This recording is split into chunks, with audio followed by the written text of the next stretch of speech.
So what do I mean by the secret spells of the English language? Well, let me share with you what I call our premier life sentence. And it goes something like this. We awake each morning and go off during the weekdays to earn the living at various jobs and undertakings until we come to the weekend. And this seems perfectly acceptable to most people. However, more people die between 6 and 9 on a Monday morning than any other time of the week. So I do what I call a translation of the English language, and I spell that T-R-A-N-C-E with the idea that words cast spells. So when you translate that life sentence, you remember that a wake is a funeral party for the dead. Mourning is the state you're in when you attend a wake. And you would have to be in a weekdays to earn the living, since urns are for the ashes of the dead. We call our jobs undertakings. Job itself is a Hebrew word for persecuted. And what we get at the end of this perverse bargain with life is the weak end of the deal as we become progressively weakened ourselves. And so our most prevalent greeting to each other is hello, the reverse of which is, oh, hell. And at first, I suspected the hands of collusion entangling the language to foster illusion. And I think it's quite true that a culture's theology has a great deal to do with a word's etymology and how it evolves over time to combine incompatible meanings that may undermine the original thoughts it was meant to define.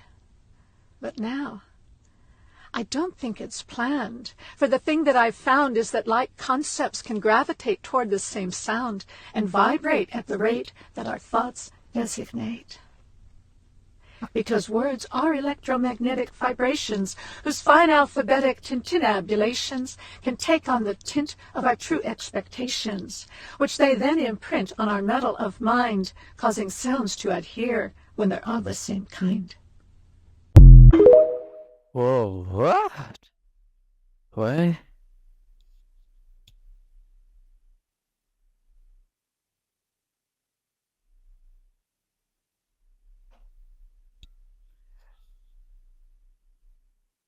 In this video, we are seeing this guy here. He has the ability to remove stones from the ground using his hands. Let's just see. Some Hulk shit or something like that. Wow! Look at his haircut. Some creepy haircut.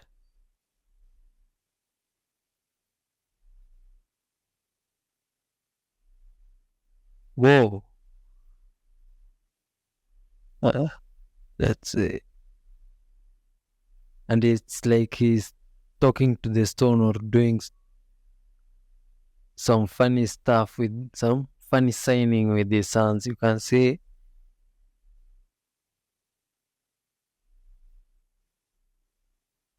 Is this some touchy or magic? What do you call it? If you have any idea, to me a comment section up maybe. Or we said we also use Swahili here. He's using even his legs. Anatumia miguu. What? Crazy.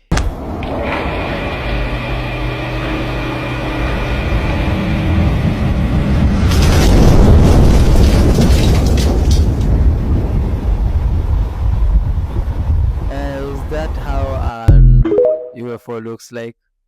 Who knows? If you know. Dude, these guys are hiding some crazy shit. Like Battle of Los Angeles and shit like that. That was a real fucking thing that happened. The pictures of Battle Los Angeles is crazy. There's this big object in the sky and we're shooting machine guns at it. We got spotlights. This is like in the 50s maybe? Look at this shit. So we're putting fucking rounds on this fucking thing. Spotlights on this thing in the sky. Look at the rounds. Boy, that looks like a fucking flying saucer. Look at in the middle and look at, but those things are around it, those are fucking like Ma Deuce rounds. Like they're shooting at this fucking thing. They don't know what it is. Well, you know that there's a famous story from the Soviet Union that these guys shot at a UFO and it turned them into stone. Is it true? I don't know. The CIA investigated it. There's literally like a CIA document about it. That these guys supposedly shot at a low-flying spaceship. Look at it. According to the KGB materials, a quite low-flying spaceship in the shape of a saucer appeared above a military unit that was conducting routine training maneuvers. Where? We teach in geography, we teach that how many continents are there? 7. Now, let me ask you this. What determines a continent?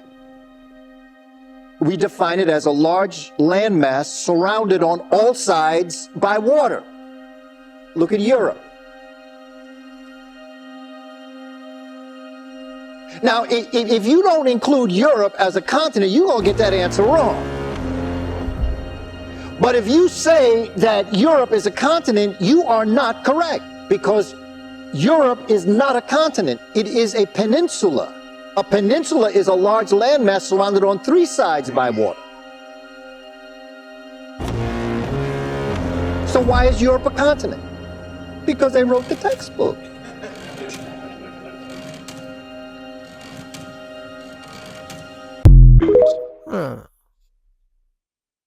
What do you think?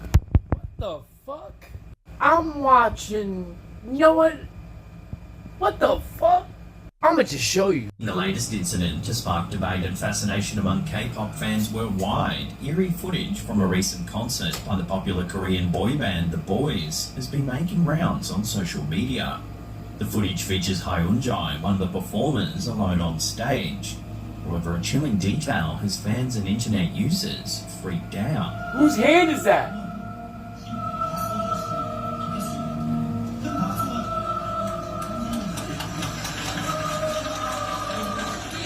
A seemingly disembodied hand can be seen resting on Hyunjae's shoulder. This oddity is compounded by the fact that no other members of the band were on stage at the time this footage was captured. The hand doesn't belong to any. What was that? I'm gonna keep it 100. I don't know what to believe Whoa. I'm a person who believes in the paranormal and stuff. Reality. Is that some ghost? That or word all in itself what do you has think? its own meaning. You guys have a blessed day. I can't even. Some scary shit there. Have you seen that video? There's this guy on a bus and then he sees this hooded woman and she's just like on the bus. She's asking for help. But she won't leave the bus. And he's trying to like look at her face. And the closer he gets to her, he can see under the hood, there's no face. Oh, fuck. No face. There's a video of it. And if you pay like close attention, this woman doesn't have a shadow. And that's one of the dead giveaways. Like, Yeah, that you this is don't- a spirit. While he was talking to this lady, So you can see the hood. She's just wearing like a scarf there. in Delhi, India, showing a woman Oh, traveling hell on See, the look, bus look, with look. the bus conductor You asked her can't where see the she face. wanted Even to though go. she's looking like right at the camera, look. Yeah. Can't see nothing. That's so weird. Why would nah? Wait, so the bus driver's saying, yeah, she has hands. She has hands. The She has hands. No, but the bus driver's saying like, show me yourself, because she wants to look at him. The bus driver's like, get off the bus, because he's scared. He's like, what the fuck are you? Yeah. Drove the bus to the police station. So he looks However, closer? When they arrived, the woman had mistaken. Whoa. If you have that video, This please is send a it. real sample. This is a real specimen. This is not something somebody glued together. Anybody who thinks that this is something that is glued together, I challenge them to do it, right? And I challenge them to be able to subject such a thing to an X-ray and or CRT image and then let that pass the world's expert in bone dysplasias. This is what we call the Atacama humanoid. First of all, I don't know what it is. Every scientist has looked at it and says, oh my God, it looks like an alien. Well, first of all, there is no form of dwarfism or genetic defect that explains everything seen in this being.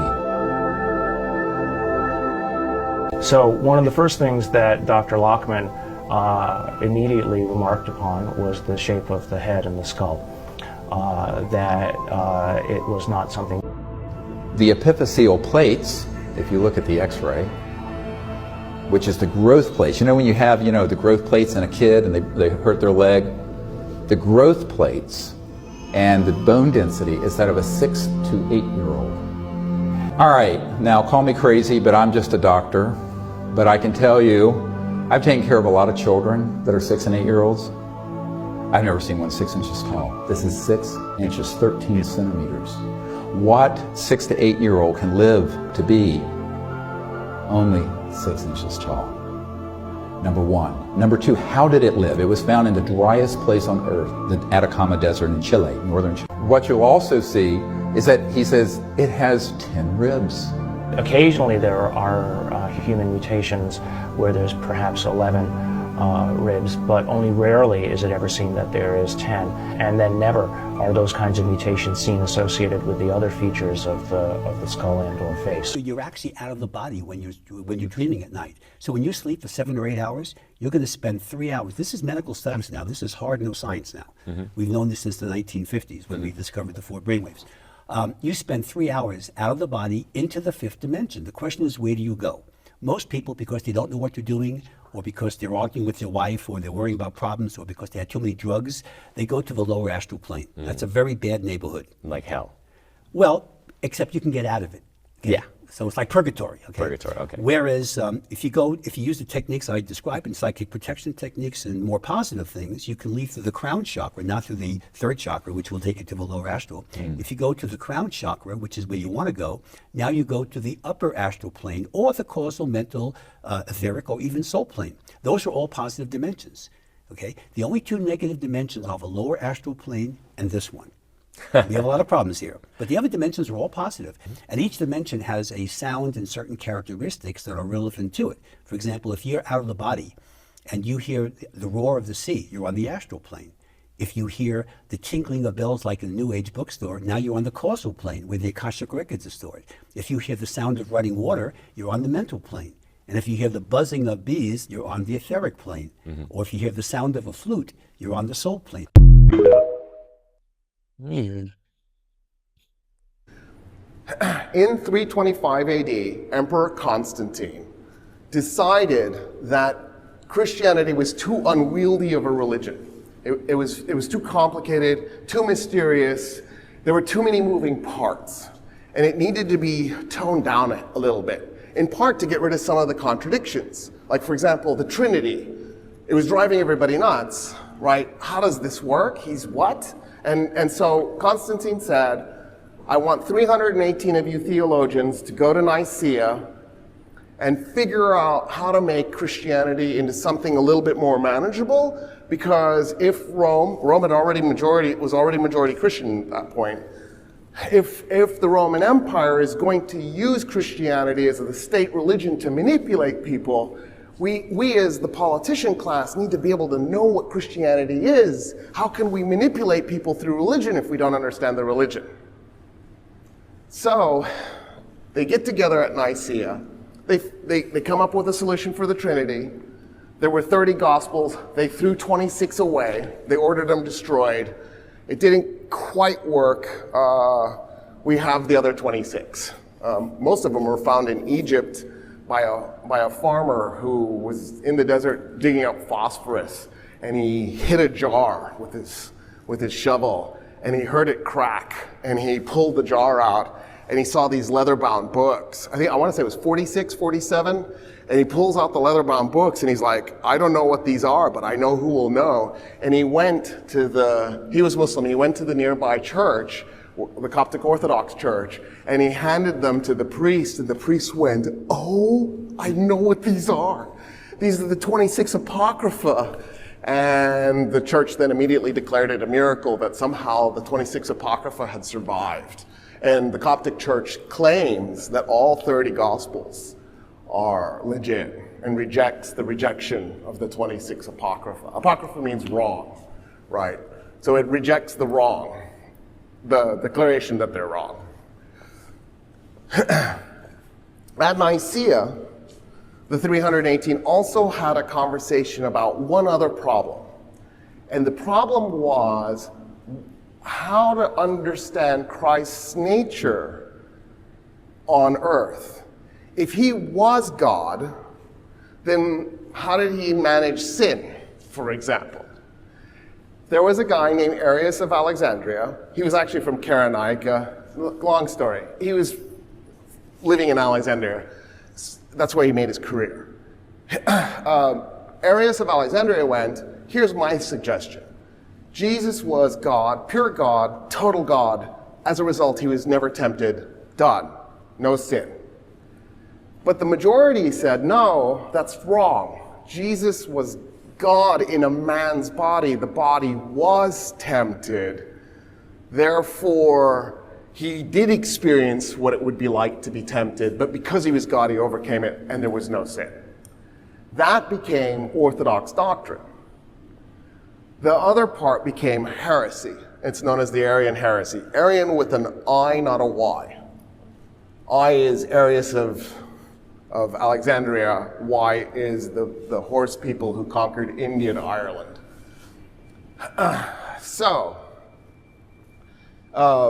That's the Arian heresy. It took off in Egypt. It took off in Syria. And the Germanic tribesmen really liked it. So that's what's being converted. They're being taken away from the Arian heresy into what we would have considered mainstream Christianity. Of course, in the United States, the average American Christian is an Arian heretic. I can prove it to you. There is a Greek guy who wrote a book called The Last Temptation of Christ. His name was Nikos Kazantzakis. The Last Temptation of Christ is Orthodox Christian belief. Christ was tempted as a man, but overcame it because he was God. Americans went nuts when Scorsese turned this into a movie. The French also went nuts. They actually set a historical movie theater on fire while people were in it because they couldn't believe that a movie that could be this heretical could be made when the reality was they were the heretics. That was the church's official belief. I'm not the only one that thinks that's hilarious. All right, fine. These are the types of contradictions I want to tackle, right? The assumptions that we go into these conversations with, like, oh, the Germanic tribesmen are pagans, and oh, right? And the reality is it's way more complicated. So to do that, I want to start with a definition of Western civilization. I've covered this before. Oh, so that is how the Roman Empire used Christianity to manipulate those people back then. Let's keep watching. While the whole world is distracted with this alien hoax disclosure, I figured I'd teach you something right from the book of Revelation. So here we are in chapter 20 of Revelation. It says that Satan is going to be tied up for 1,000 years. You can see that right there. An angel is going to throw him into the abyss and lock it and seal him up, and he's not going to be able to deceive the nations for another 1,000 years. But after that, he's actually going to be released for a little. Now, that's a pretty crazy idea. Why would Satan be locked up for 1,000 years and then suddenly come back for a bit? Well, that 1,000 years is what we call the millennial kingdom. It starts with the first resurrection. Those who get to be part of it are going to reign with Christ for the 1,000 years. So Satan won't be here, but we will, and Jesus will be here, and we'll reign with him. But this only applies to the souls of those who were beheaded because of Jesus and never worshiped the beast. Say amen. Hallelujah. Ah, he's gesturing to somebody. Gesturing back again. Yes. What are they doing? Where's he gone? He's gone.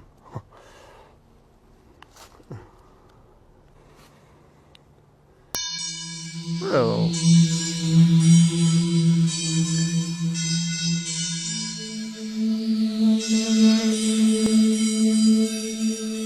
Whoa, whoa.